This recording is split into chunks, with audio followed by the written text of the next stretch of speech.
Hey everybody, Nick Espinosa, your chief security fanatic here, and today we actually have to talk about LastPass. I mentioned yesterday on my Sunday Breaches of the Week that I'd be talking about LastPass, and here we are, because LastPass, this isn't looking good. You're breaking our hearts. I've never been a customer, but you're breaking our hearts. Now, it's not often I say that we should be swapping out a product, especially one that is integrated into our lives so deeply, but in this case, I think while basically, LastPass is going through this, this is going to be the right move to get off of LastPass, at least temporarily, as they are sorting this out. Now, here's why I'm saying this, and this is coming from multiple sources. Now, first things first, LastPass reported a breach in late August of this year. Now, at that time, which I reported on here and on my radio show, they claimed that customer data was not hit, only the business side. Essentially what they said is they have an air gap between the business and the customer data that was, basically hardened, all those kinds of things with different infrastructure. And my concern back then was, okay, well, maybe it didn't hit the customer data, but the business side could have source code or a way to access customer data, or it could have given attackers enough information to impersonate internal employees at LastPass and then phish them to get in deeper. And well, here we are. More has come to light, and sadly, I hate to say it, I was right. Now, this is what's going on. This past Wednesday, like 5 days ago or so, LastPass disclosed that it is investigating a recent incident where someone using information obtained during that August data breach managed to access source code and quote-unquote unspecified customer data stored within an unnamed third-party cloud storage service. Now, I don't think LastPass is running their own cloud. I'm assuming they're using like an AWS or AWS or Oracle or Microsoft, take your pick.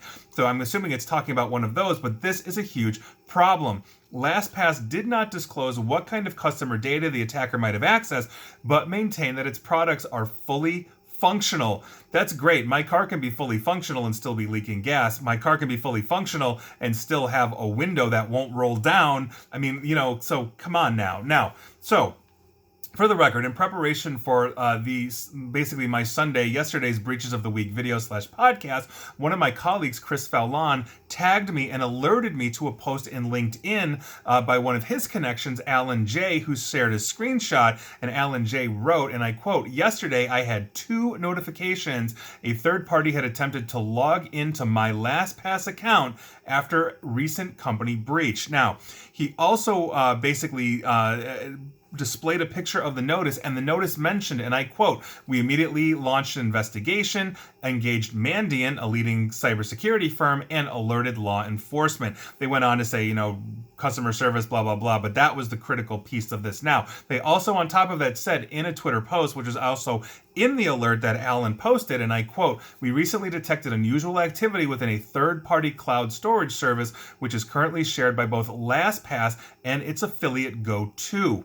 Customer passwords remain safely encrypted due to LastPass's zero-knowledge architecture," end quote. And that gives me no comfort whatsoever given the situation. And so at this point, yeah, LastPass customers, including Alan J., and thank you for letting me post what you wrote, I basically wouldn't trust LastPass. What does zero-knowledge architecture really mean to LastPass, especially if they're sharing it with an affiliate known as Go2? What customer-facing info did they get? Does their source code, God forbid, have weakened code or even hard-coded credentials in it that, and that was stolen by attackers? Are they storing encryption keys for their zero-knowledge architecture in Slack or something like that for easy thing? We've seen some crazy things coming from companies that are supposed to be secure. SolarWinds' public-facing password, once again, was SolarWinds123. Here we are. So they assured us in August that there was no customer data that was hit, and here we are. This is why I didn't do it as part of my Breaches of the Week. This is in part a PSA to say get off of LastPass, and I didn't want it to get mixed in with all of the other major breaches that we saw, including SiriusXM and Google and a whole bunch of others. So this is nuts. But if you're on LastPass, heads up right now, while they'll give you these kinds of assurances, quite frankly, I'm not trusting it. And we've seen in the past, and I'm not saying LastPass did this here, but you can judge this for yourself. We have seen a lot of corporations lie through data breaches in an attempt to mitigate the damage to their reputation. I'm not saying, again, I'm not getting sued by LastPass. I'm not alleging that they're doing this here, but we have to be on the lookout for this. And so I take everything that LastPass says, zero knowledge architecture, with a huge grain of salt. Oh, we're sharing infrastructure with an affiliate. That's of deep concern. Why? Are you owned by the same parent company and they got cheap? I mean, there are so many questions that go into something like this. So I'm just saying, stick away from LastPass. And I've never been a customer of theirs, but if you're a customer of LastPass, I really recommend that you go look for another one. Now, that's not to say that other platforms don't have data breaches or are not susceptible to these things, but you can basically go to cloud-based platforms that have more stringent certification. So, for example, if they have a FedRAMP approval or FedRAMP authorization, and they are a cloud provider that has things like password management, that's a really good sign that they have a lot of internal security controls. They've been third-party audited, validated, all those different kinds of things. And so here we are, dropping the ball. So that's my thoughts on LastPass. You can tell me to go to hell, but I'm sticking with it right now. I don't think you should be on LastPass, and if you're on it, I would be looking to move. And please like, share, follow me here on Facebook and Twitter at NickAESP, and please feel free to subscribe to me at YouTube as well. And as always, stay safe, stay online, and please attempt to stay private. Thanks, everybody.